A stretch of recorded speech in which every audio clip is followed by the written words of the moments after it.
Technological entrepreneurship has led to a lot of prosperity in the developed world. Israeli Nobel Laureate Dan Shechtman even sees it as the key to world peace. And today I have the great pleasure to discuss with him how technological entrepreneurship can help us getting out of the current crisis and future ones.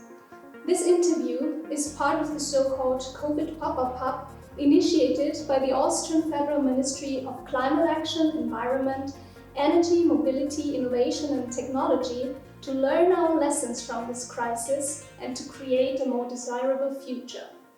And today with us from the Ministry is Wiesmüller, Head of Department I5, Key Enabling Technologies for Industrial Innovation, ICT, Manufacturing and Nanotechnologies. And he's the one who made this all possible. So very welcome, Wiesmüller. May I ask you for your introductory words? Thanks a lot, Ursula. On behalf of the Ministry for Climate Action, I would like to welcome you all here in our talk with Dan Shechtman. A very, very big thank goes to Israel and to Dan Shechtman for sharing his time and his ideas with us here in our hub. Dan, I have to confess, you are our first Nobel Laureate in our hub. So I just wanted to give you some few words about what this hub is about. It's called the COVID Pop-Up Hub.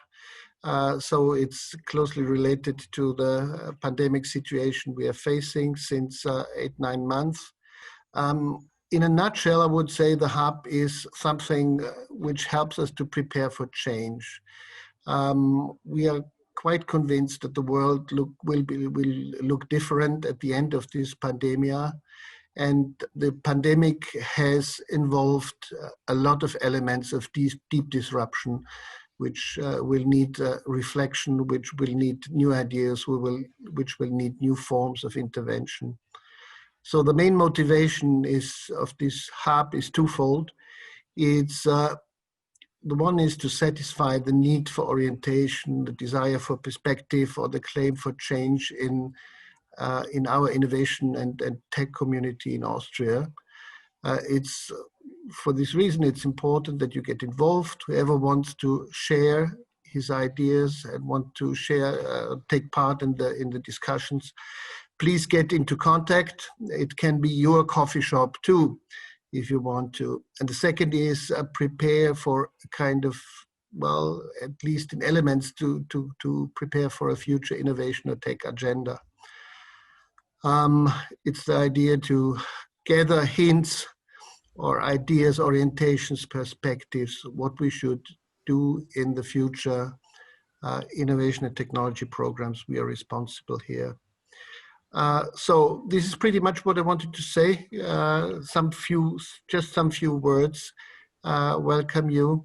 Once again, thanks a lot, Dan Shechtman, for sharing your time with us. I'm very much looking forward to the talk. We will hear your inputs on technological entrepreneurship and perseverance as key way out of the crisis.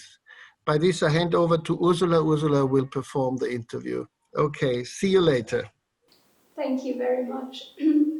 So I come here to the first question, Professor Shechtman. Dear Danny, you are often described as one of Israel's father of entrepreneurship after you initiated the first entrepreneurship class at the Technion in Haifa, Israel's MIT. This subsequently produced many of the multi-million and multi-billion-dollar startups that made Israel the startup nation. What does it take, in your opinion, to foster technological entrepreneurship? Let me tell you my story and why am I a scientist and a Nobel laureate speaking about entrepreneurship. And the story in this introduction will tell you where I come from. When I was a student at the Technion, I studied engineering at the Technion Haifa, Israel. I asked my professors, you teach me all this wonderful science and engineering, and the message of the Technion at the time was, you will be so good that when you graduate, everybody will want to hire you. And I said, that's very nice indeed, but what if I want to open my own technology business? The word startup did not exist at the time. I wanted to open my own technology business. Why don't you teach me how to open my own technology business? The professor said, no. We don't do that. We teach principles. We don't teach how to. Okay. In the year 1987, I became a full professor. And I thought, okay, now I can do whatever I want. And I invented this class of technological entrepreneurship at the Technion. In the class, the first student in the class was myself. I did not teach in that class. I just organized it and brought invited speakers. And the class was the largest Technion class ever. I had 600 students in my class every week, once a week. It's a lot. The speakers were divided to three groups. I divided them to three groups. Group number one, entrepreneurs that made it big time, but people that started from zero. Group number two were entrepreneurs that are now fighting to have their business a success. And group number three are professionals. I brought the patent officer of the country to talk about IP. I brought somebody that talked about marketing, somebody talked about market survey, and so on and so forth. The class was a smashing success, and the class continues today, 33 years later. I don't run it anymore. I ran it for 30 years, and then I retired, but somebody else takes care of it. 25% of our graduates were involved in startups. This is a survey that we did a couple of years ago.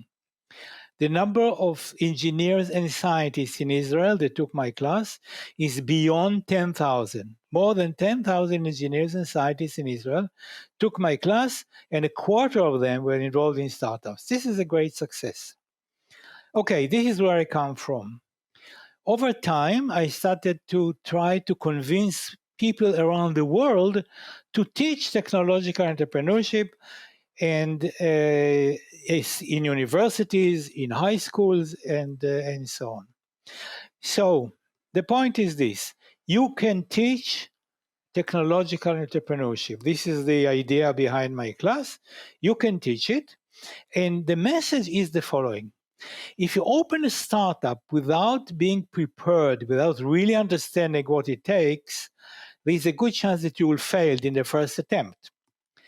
But there's a good chance that you will succeed in the second attempt, because now you are an experienced entrepreneur. What I say about my class, don't fail in the first attempt. Learn from the experience how to succeed in the first attempt. So this is the idea behind the class, and I encourage every country to open classes, and I'm willing to share my experience with everybody that wants to open such class. Universities, vocational schools, high schools, everywhere. This is the idea behind it. Why is it so important to have entrepreneurship in a country? You see, by the way, if I answer other questions, then we go back to it later on. If you look at the world today, it's a world that is in peace. There are no wars between countries, except for Azerbaijan and Armenia. That was a flash, but not wars between countries. But there are many wars within countries, local wars. And if you look at all these countries that have these ethnic conflicts and other conflicts, the common things in all of them is that these are poor countries. And the people, the different tribes, fight for the little that the country has. How does technological entrepreneurship come into the game? You see, by educating people how to open startups, countries can start small, but have great chance to succeed, to make it big. And this is why it is so important. When a startup grows, every half a year, it doubles the number of employees. It may start small, maybe only 2 people, and then 4, and then 8, and then 16, and then 32, and it grows very fast. When a large company expands, they will add maybe 1% more employees. That's about it. So the slope of progress of startups is amazing, and it gives jobs to the population, but not to everybody, to the educated. And this is the basis. Education comes before entrepreneurship. And technological education comes before technological entrepreneurship. This is why education is so important in each and every country. Okay, maybe Ursula would like to continue this subject with more questions. Yeah, thank you very much. I think that's a very good point. In the COVID Pop-Up Hub, we are currently also developing future scenarios for economic buffers. And of course, also we identified education as one of the key drivers, how to create the entrepreneurs of the future. So that's very important. I couldn't agree more with what you said. Then I come to my next question. How can technological entrepreneurship help us find the way out of the current crisis and future ones? Okay, let's say a few words about the current crisis. If you look at what happens today in the world, if you look at your television in Austria, I don't know what's happening there, but I can guess. What do you see on television? You see politicians and you see medical teams saving people. This is what you see. This is what we see on our television. The politicians, they try to do their best. The medical teams work day and night to save lives. They do their best. But these people do not solve the problem. The people that solve the problem are the scientists. So the question is, how do you create a situation in which a country has more engineers and scientists and consequently more technological entrepreneurs? Start teaching science early. How early? I said, start teaching science in kindergartens. Age 5. Yep. Teach science at age 5. And the idea behind it is the following. You know, young children are not retarded adults. They have wonderful brain. Their brain is amazing. Young children learn a language within less than a year. From 0 to not stopping speaking and shouting takes less than a year. I cannot learn a language within a year. It will take much more. And children do that. They are adapted, they have wonderful brain. The idea is the following. You see, I took the idea from religious people. What does it mean? Religious people say, my children, my son and my daughter, will follow my footsteps and they will become good Christians or good Jewish people or good Muslims. And this is the way we do. Children do not move from one religion to another because the religion was introduced into their heads since they were very young. By example and by teaching and so on. I say, I want to do the same thing for science. I want to introduce science to young people as early as possible. I want young people to love science. And people will love science, young people, if they understand the world around them. So they should look at things and understand what they see. On a radio program, I suggested in Israel, the year was 2012, early 2012, they asked me on television the same question that Ursula just asked me. What can we do to foster entrepreneurship in the country? And I said, teach science early. And they asked, how early? I said, kindergarten, start in kindergarten. The mayor of my city, Haifa, was driving his car and he heard me on the radio. And just after the program, he calls me and he said, Danny, hey, we know each other. He says, did you say teach science in kindergarten? I said, yep. And he says, will you do it in Haifa? I said, Mayor, do you pay for it? Not for me, but for the program. He said, I will pay. And so we started a program to teach science in kindergartens. In the program, there were, in the beginning, 60 kindergartens, and the success was limited. Success was limited because the teachers were the kindergarten teachers that we taught science. Doesn't work very well. So the program continues. Now we have 30 kindergartens that still continue. However, one wonderful success was in the following. The city of Haifa opened a science kindergarten, a whole structure designed to teach science to kindergarten children. And in that occasion, briefly, I will tell you, there are 3 groups, 30 children in each group, 3 kindergarten teachers. It's one building, and that building has a laboratory. And in the laboratory, a science teacher that can teach in high school teaches science to young children. They perform experiments and they study real science. It's an amazing project. And I bring people from all over the world and tell them, please copy it. It's so important for your country. And in some countries, they do copy it. In some countries, they don't. At least I try to do my best. After that, after kindergarten, we should have good science in primary school. And of course, in high school, it's already there. They teach science in high school. But start early, introduce the love of science to young people so that they will understand the world around them and think that science is great. And if they think that science is great, possibly many of them would like to become later on scientists and engineers.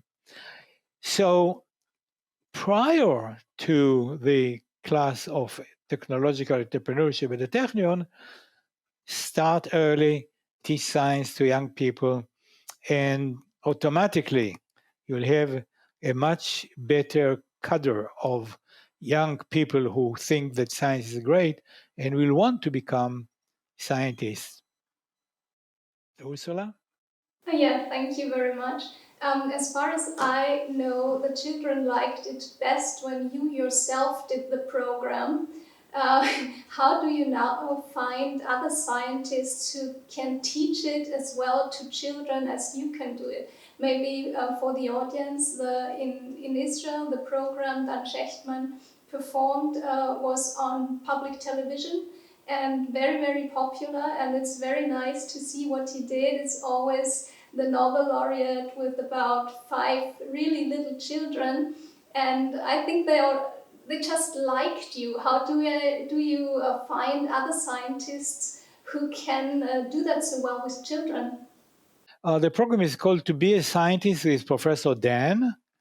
It's in Hebrew, so you can look at it and see, but you cannot understand what's going on. But you will understand what's going on because you see the experiments and everything else. It was very successful, and the idea was that parents and grandparents will sit with their children in the evening and watch this program and talk about it. You see, if parents encourage children to do something, the children feel that there is an approval from a responsible adult to do that. And if parents say to the child, science is wonderful, let's look at the program of Dan Shechtman, they do that. And I didn't hear much from the children because most of them, I don't meet them very much, but I meet mothers and fathers and grandparents in the street. Oh, Professor Shechtman, thank you so much. My grandson loves it, and we watch it together and so on. This can be done, no problem. This can be done everywhere. This can be done in Austria, and so on. So every meeting was about half an hour on television. It's a lot. And the program just basically, I spoke about the science and the experiments, and we performed experiments. And I have a laboratory aide who was an actress, actually. And she told the story behind the science. So if I talk, for instance, about light, artificial light or natural light, and we talked about Edison, then my laboratory aide, told the story of Edison. So it was a mixture of stories and facts, and children really loved it. So that's the story about that program. Okay, yes, I think it's really great to watch it, and maybe we should pick up the idea in Austria. I guess we cannot get you to come to Austria to do it here with our children, but maybe it's a good attempt to copy what you did. I come to the next question now. An important point in the current situation, but also for entrepreneurship in general, is perseverance. And who, if not you, should talk about perseverance? When you made your discovery back in 1982, you were scorned by important fellow scientists and even lost your job. It took you 12 years to receive the acknowledgement, but you never gave up. With this exceptional perseverance, you shifted a whole paradigm in science, and in 2011, you received the Nobel Prize in Chemistry for your discovery of quasicrystals. Can you give us your insights on how perseverance can lead us through tough times like the ones we are currently in? I come from a country in which people are, how shall I put it, stand up for their ideas without much fear from public opinion. In my case, it is more pronounced. And as far as I remember myself, I had arguments with all the children in my classroom about something, and I was alone saying something, and everybody says, "Oh no, you don't understand, and so on and so forth." And we talked about physical phenomena. Let me give you an example. When we were young, we were arm wrestling, arm wrestling. And I was good at that. And the children said, you are good at that because you have long hand. I said, no, on the contrary, a short hand is much better. No. Everybody says, no. Of course I was right. But I just, I said, okay, you don't believe me? That's fine, no problem. So when the discovery of quasi-periodic materials came in 1982, the discovery was done by transmission electron microscopy. I was an expert in transmission electron microscopy. This was the tool that I worked with all my scientific life.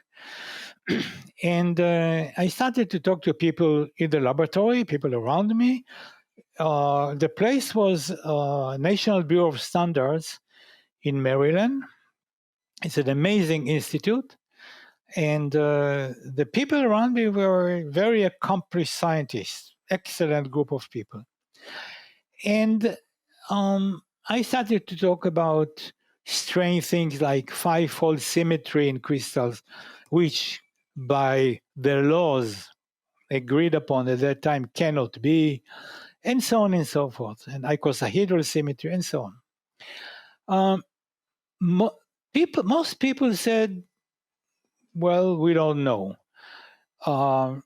One, two, three people supported me and even joined and tried to look at different aspects of the discovery.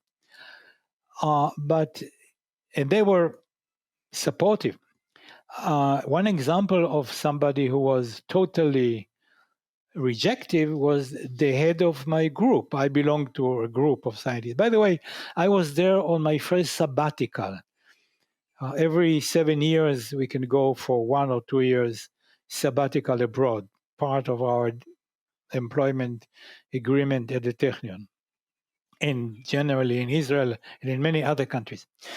So I was there on my sabbatical. The person who was my group leader came to my office one day, smiling sheepishly, saying, "Dear Dr. Shechtman, please read this book," putting a book on my desk, "and you will understand that what you are talking about cannot be." And I said, I know this book. I don't need to read it. I teach at the Technion, and I know the book very well. I'm telling you, my material is not in the book, and the structure I discovered is not in the book. Took the book back, came back a couple of days later, and he said, "Dr. Shechtman, I cannot have your name associated with my name. Please leave my group." So I left the group. It sounds terrible, but really it means nothing because it was an administrative step. All I have to do is find another group in the same department that would adopt the scientific orphan. It took me one day. I found another group, and that was the end of that crisis. But this was an example of the negative reaction. This was in the first 2 years, 1982 to 1984. In 1984, I published the first paper with colleagues who helped in different aspects. And once the paper was published, I started to have it was published in a very good journal, in Physical Review Letters, and I started to have reactions from all over the world. "Hey, we have it. Within 1 week, people repeated my experiments, put it in a microscope, received the same results, and very quickly a large community of quasi-periodic materials studies grew all around the world. In every scientific country, there were groups that worked on it. And they took my discovery and made it into a big, thriving science. However, the rejection didn't stop. And now the leader of the people who did not accept the concept of my discovery, the leader was Professor Linus Pauling. Now, Professor Linus Pauling was arguably the greatest chemist of the 20th century. And he was a professor in Stanford. He lived in Stanford. He was the father of the American Chemical Society, and he was the godfather of the American Chemical Society. He was admired vastly by everybody. The only difference between Linus Pauling and God is that God didn't think he's Linus Pauling. However, Linus Pauling did think he was God. And he was very much vehemently against me personally and against the whole concept. I had long communications with him. I met him twice, once in a meeting, scientific meeting, and another time in his home. I went to his home in Palo Alto, California, and gave him a talk of 1 hour to one person. And at the end of my talk, he said, "Danny, I don't know how you do that." And he didn't know how you do that because he did not understand electron microscopy. He was an X-ray crystallography, a very good one, but he did not understand the power of electron microscopy. And so I can go further and explain to you basically what was his mistake, but we don't have time nor the interest to go into that. But perseverance, this was a subject that Ursula brought up. I am the greatest critic of myself. And before talking, I check myself several times to make sure that I'm right. And in that case, I repeated my experiments 10, 20 times and more, just to make sure that I did not make any mistake on the way. I did not. The work of the first day was perfect. So by now, I could stood up and say, okay, I stood tall and I said, okay, you want to argue with me? I'm open, I'm listening, but listen to me too. And I accept criticism, but it should be based on science, not just, most of criticism was, hey, don't you read the books? Okay. If you only believe what's in the book, then there will be no progress in science. So I said, no, this is the books that will be written in the future. And that's the way, indeed, it was. I stood tall all that time. It's my character, but many people are like me, especially in my country, but in other countries too. If you are a professional and if you believe in yourself, then stand tall and don't listen to people. Maybe they can convince you, but in my case, this was not the case. Before the Nobel Prize, I received many other prizes. The Nobel Prize, you may not know, but the Nobel Prize is the last prize anybody gets. After the Nobel, that's it. No more prizes. So it's a good idea to get all the prizes before the Nobel, because after that, that's it. Most people receive the Nobel when they are quite old. I was 70 years old when I received the Nobel. But that was quite good. Perseverance is a very important characteristic, but there is the slight difference between being perseverant and being obnoxious. There's a difference. Obnoxious is somebody who stands tall for his principles that are wrong, or he stands tall for an idea in science that cannot be. That's not perseverance, that's stupidity. The difference is being an expert. If you're an expert and you talk about your expertise, that is fine. If you're not an expert and talk about your ideas that are not based on anything, that's being obnoxious. This is the difference. And the point is also we will not find solutions for the current situation in books. I think we also need very new solutions like what you found, and we also have to stand tall if you find something out, and also listen to other people, see different perspectives, take them into account, and prove our perseverance through this crisis, because it might last for longer than we might think. As far as my colleagues told me now, we do not have any questions in the chat, but I would like to ask you, the audience, if you have a question, just unmute yourself, show us your video and ask a question. And maybe the first question I would give to Michael Wiesmüller from the ministry. Thanks a lot, Ursula. And of course, thanks a lot, Dan, for this amazing half hour. And yeah, very, very nice observations you gave from your life. I just wanted to, I mean, if you can say a little bit about this, this would be great for us. Do you think, I mean, in the relation between technological entrepreneurship and crisis, do you think, well, entrepreneurship is more flexible, more faster, more, I don't know, more resilient to find answers to the crisis?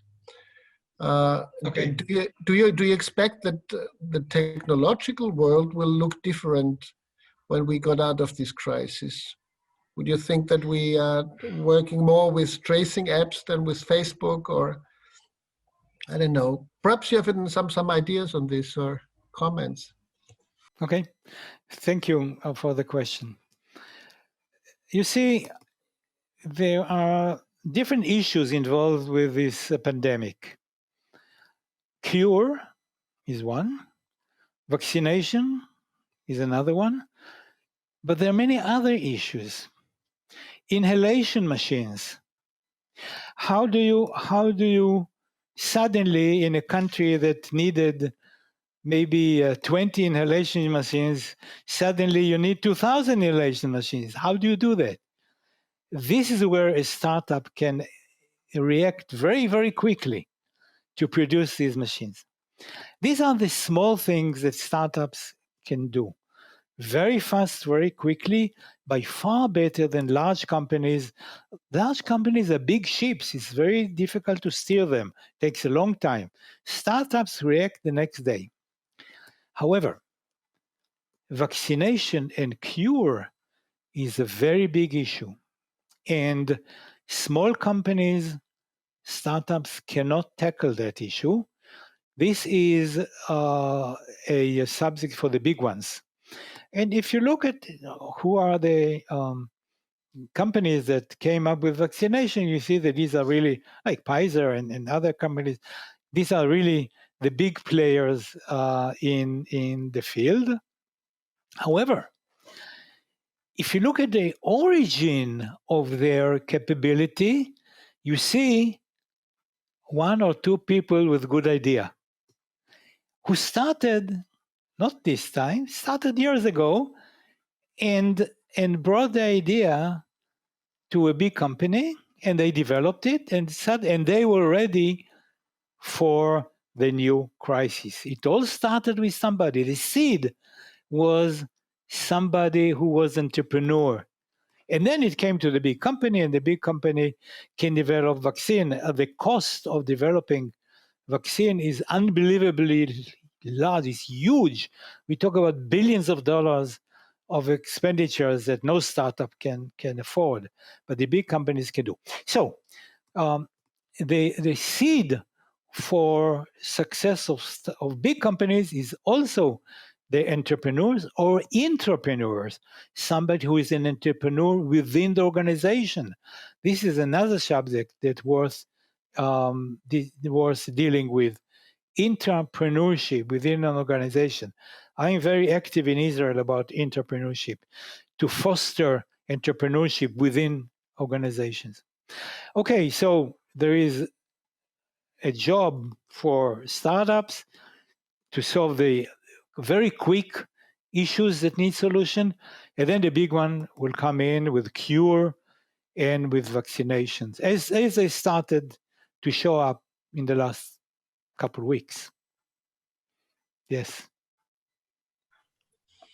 Just wanted to motivate all the smart guys and ladies in the call to get involved. This is an unique opportunity to talk with Dan Shechtman on such very important issues. So I'm the commercial counselor of Austria here in Tel Aviv. I would like to ask you which state programs you would estimate very valuable. I mean, Israel has the approach to invest directly into startups as well, something which is not so much seen as an option in Austria. And we have many funding schemes for early stage startups, but where do you see the state's role in fostering entrepreneurial spirit? I mean, you were talking about kindergarten or the early stage enthusiasm, but where do you really see the main focal point where the state should support? I can recommend one major program that we have in Israel that I didn't talk about. In Israel and in other countries too, we have a lot of money to be given to startups, to good ideas. We call it, that person or that office is called the chief scientist. And I would like to expand it a little bit. In Israel, every ministry has a chief scientist. This is a scientist that can communicate with the minister and can communicate with the people as the bridge between the ministry and the scientists in the field.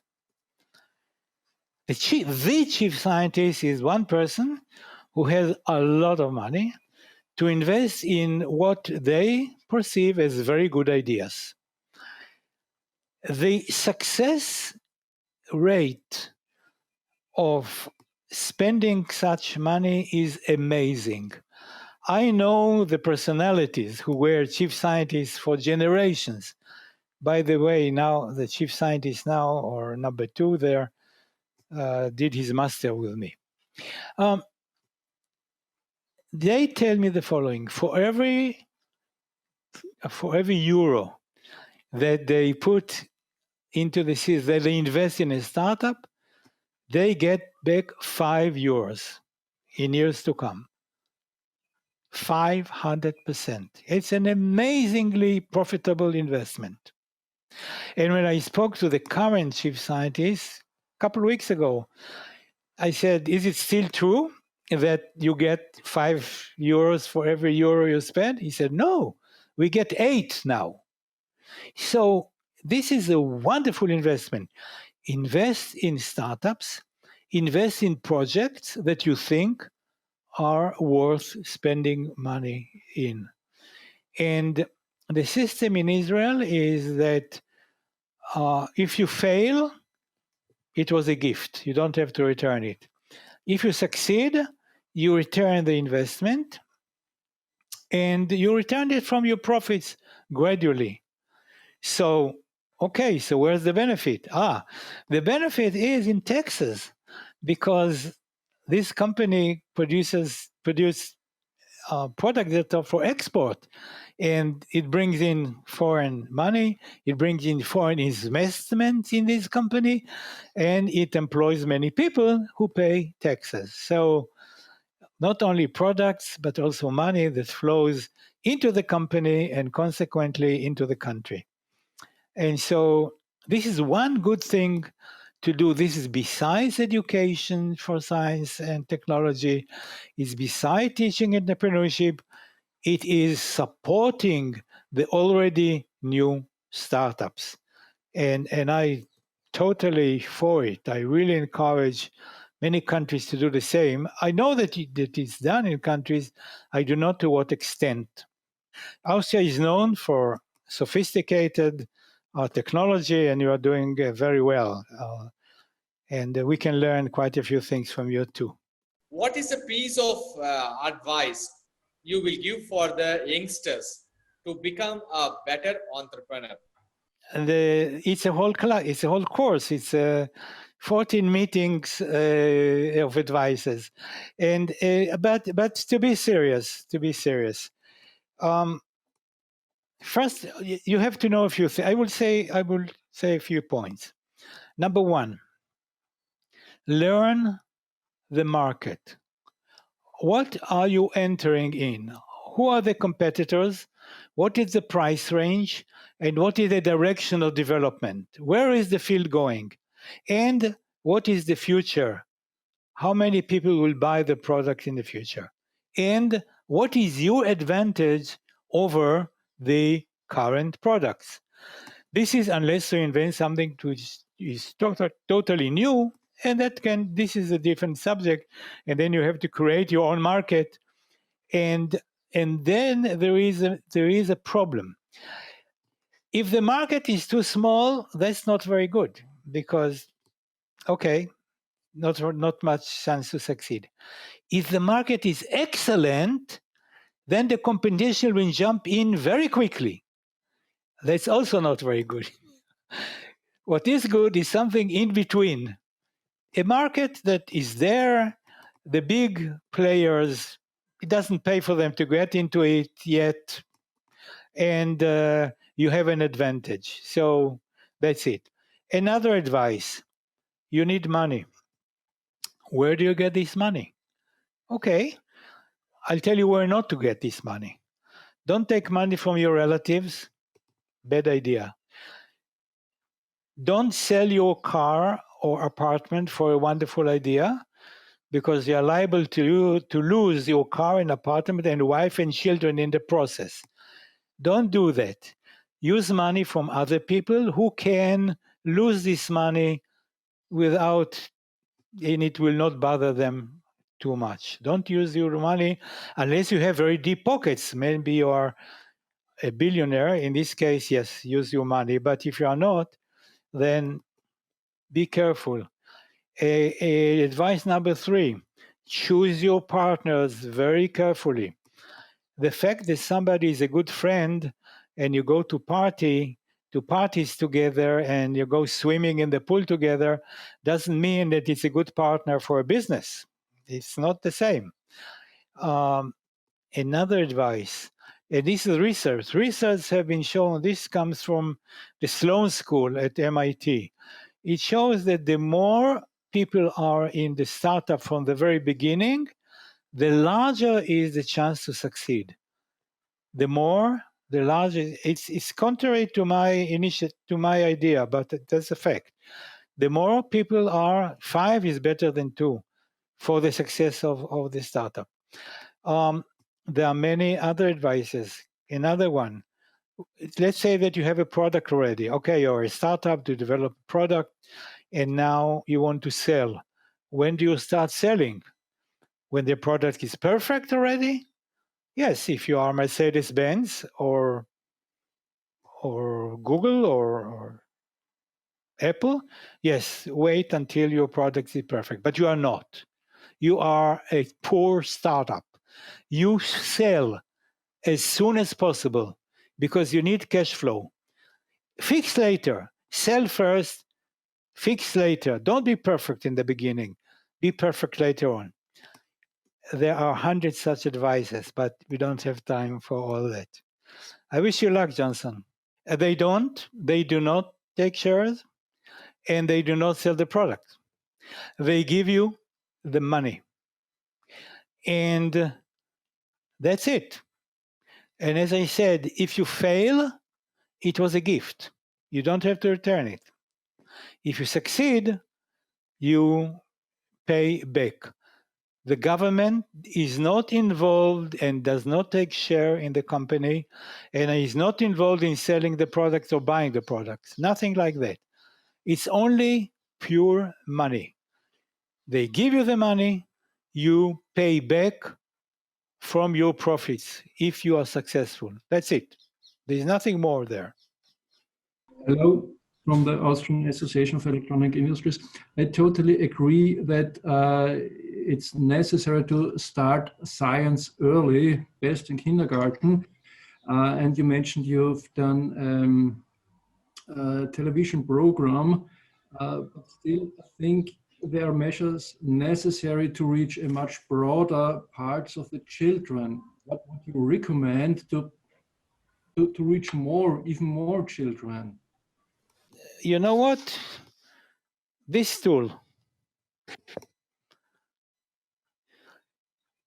many people are using, young people are using programs on their cell phones.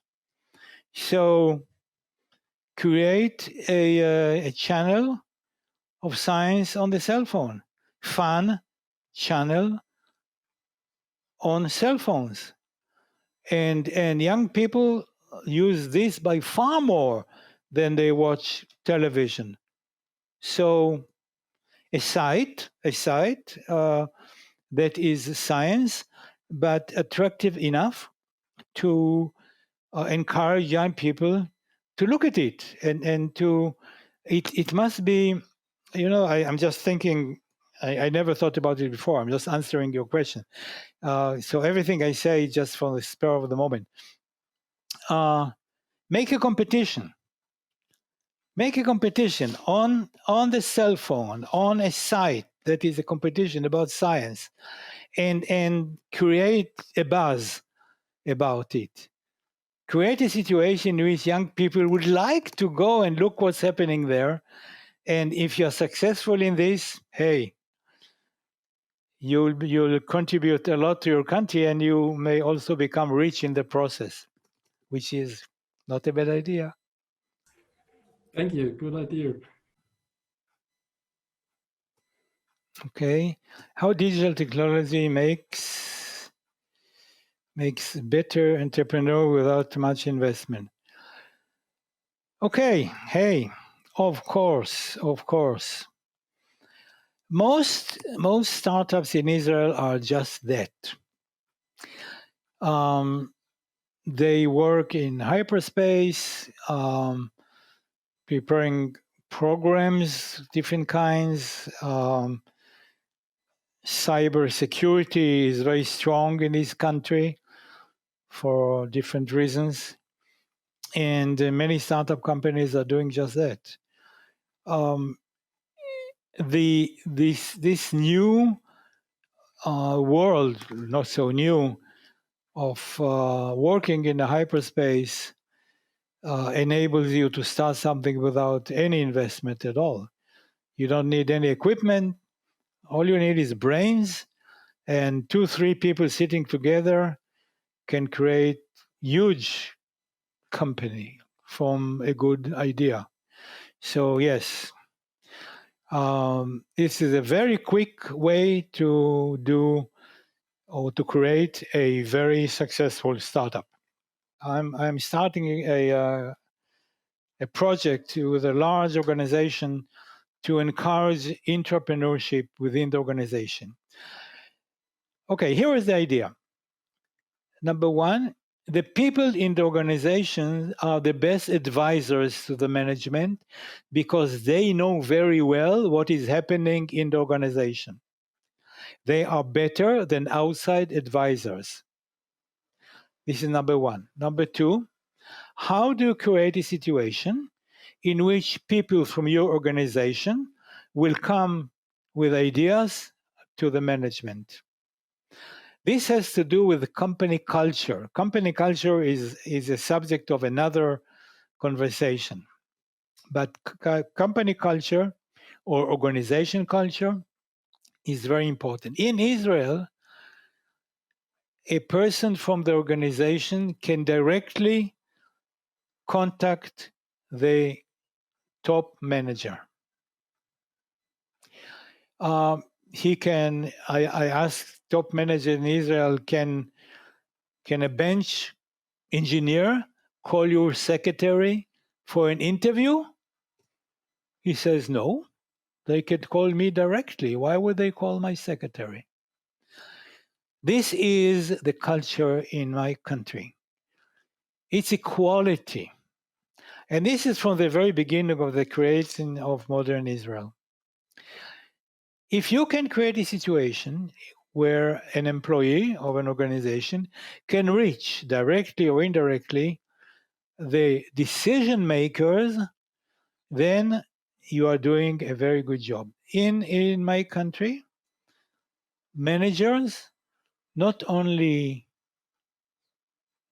encourage such input from employees, they from time to time create a meeting. They have a meeting with employees and ask them, what do you think should be corrected? What are we doing well? What are we doing not so well? This is point number one. Point number two, if an employee comes out with a good idea, the employee should know that he or she will be rewarded. That's the viewpoint of the employee. If the employee knows, he or she, that they will be rewarded by the management for a good idea, it encourages them to come up, to think about good ideas, and to come to the management with good ideas. Let me give you an example.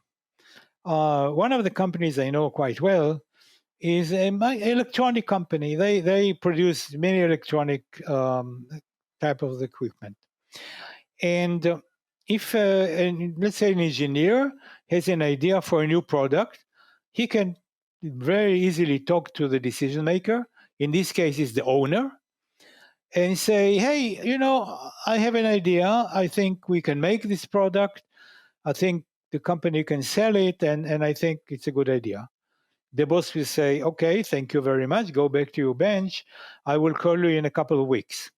During that time, that the manager will ask his team, can we make this product? Do you think that there's a chance we can make it?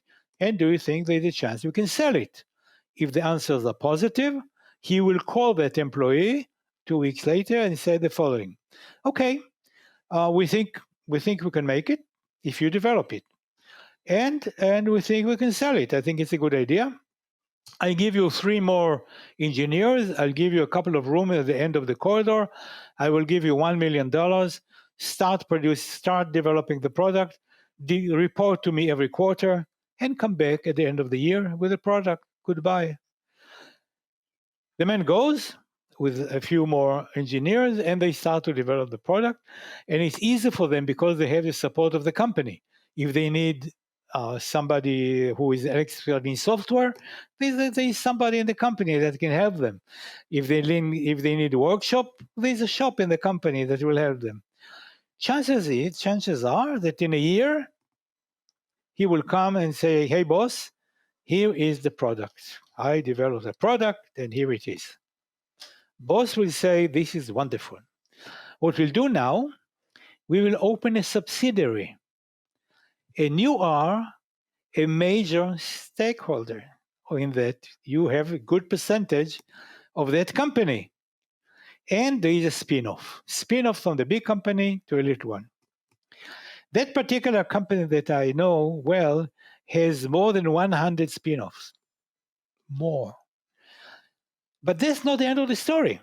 Because let's say that a spin-off that produces vacuum equipment or whatever. There's another company is also interested, outside company, also interested in vacuum equipment. They will come to the board and said, can we be partners in your startup? We would like to invest in your company. If yes, okay, fine. So not only it creates a spider web with one spider, it creates a network of spider webs in which everybody is involved with everybody. Why does it happen? Because that engineer can talk to the boss directly. It is so important, this direct communication and encouragement. I would like to sum it up because it's very important. Viewpoint of the employee. If I come with a good idea, I will be rewarded. Viewpoint of the management. We want to encourage you people to come up with good ideas, and if you come up with good ideas, you will be rewarded. Viewpoint of the country. Teach entrepreneurship. More people will be entrepreneurs than entrepreneurs because they will work for large companies, but they can be entrepreneurs within the organization. This is so important to introduce the spirit of entrepreneurship into the minds of the people. It depends on the subject. Israel is in a very unique situation, and security and defense is of major issue in my country. Unlike Austria, we are not surrounded by Switzerland, Germany, and other friendly countries today. We are surrounded by not so nice neighbors. With some of them, we have a sort of peace, but a little bit in the second circle, we have Iran and we have other countries. So security and military is a major issue. To answer your question, if the country supports military products, the country will buy them. If the country has money. In many cases, the country doesn't have enough money to buy these products, so the products are sold to other countries, and once there is enough sold, the company can reduce the price for Israel, and then Israel can afford buying the equipment that was produced in Israel. But this is typically defense. In other fields, usually not. No, there's no commercial relationships between the state or the chief scientists that invest and the company. The only connection is the money. That's it.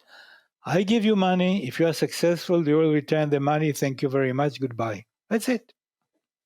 That's the whole thing. Dan, I was just wanted to go back a little bit to this change topic. Well, a little bit what we could observe in whole Europe is a discussion, is a change discussion with respect to the end of pandemia, that the world that we will enter in the end of the pandemia will be different than that we had in the past. That pandemia has showed us a lot of contradictions that we are living in. Just wanted to know, do you have a kind of similar discussion in Israel? And what's your view on this change question? the change that was caused by the pandemic. Yeah.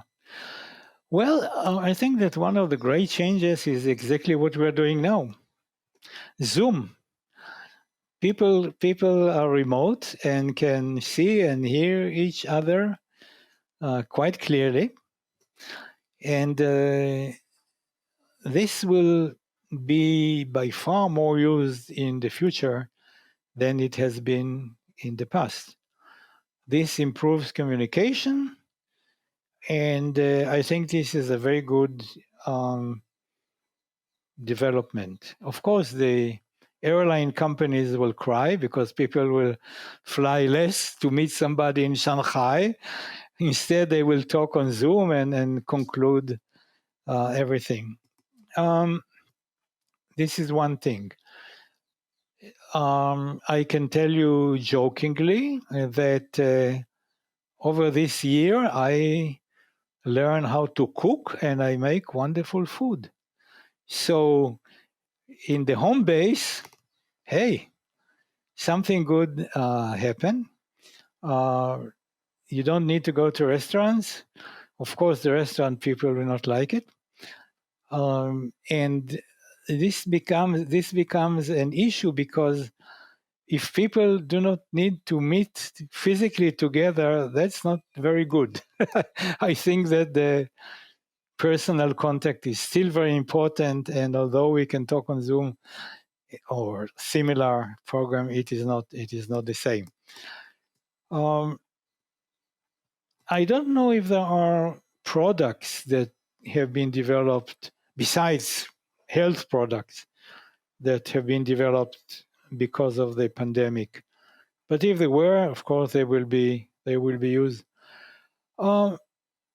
People will look differently, I hope, at what is important in life, and that's very important. That people will realize that things that they thought are very important before are not really important, and that the personal contact is important. And yes, books. Oh, yes, people remember that they can read books, Oh, wow. Yes, these old-fashioned books people read now, and they hopefully will continue to do that in the future. People will benefit from, young people will benefit from the extra communication with their children. Before they had to go to work and they could not communicate much. Now they were homes working from their computer, but the children were also at home and there was more communication. I think that it changed for the better.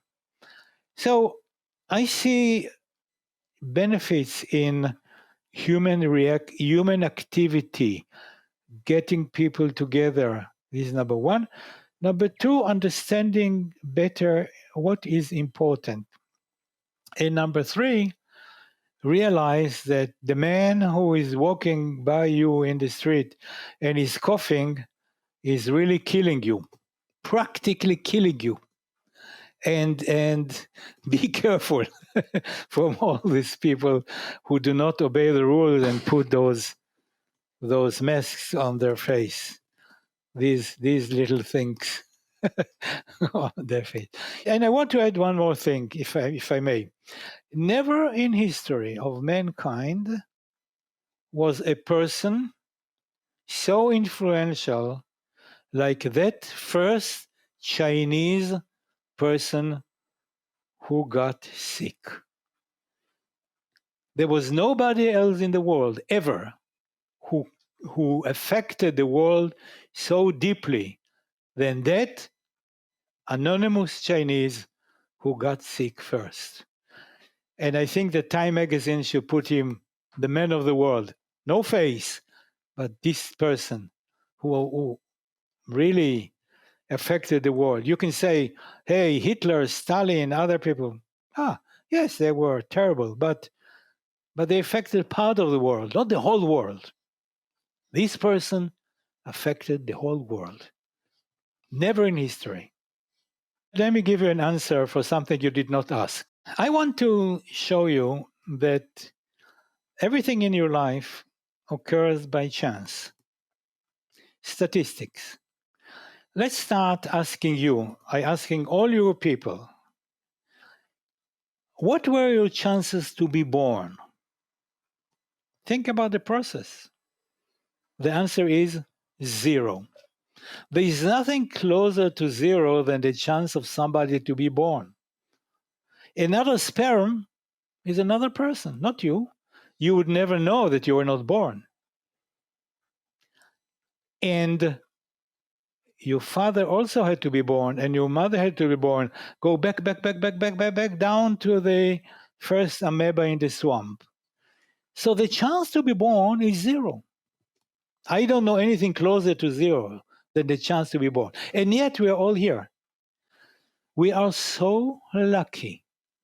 There is no other gift so rare like life. Live wisely.